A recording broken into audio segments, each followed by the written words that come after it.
কখনো কখনো আপনার মনে হবে জীবনটা সংক্ষিপ্ত হওয়াই ভালো ছিল। সংক্ষিপ্ত জীবনে কোনো কিছু বাধা থাকতো না, কিন্তু আপনি হয়তো এটা আক্ষেপ করে বলছেন আপনার জীবনে না পাওয়া থেকে।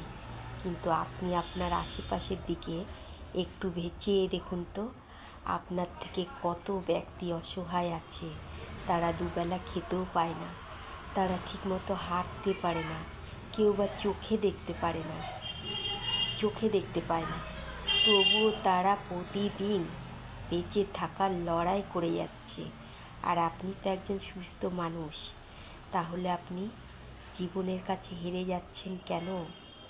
জীবনকে বলুন, আমি আমার চলার পথে যেন আরও দীর্ঘদিন এগিয়ে যেতে পারি, সফলতা অর্জন করতে পারি।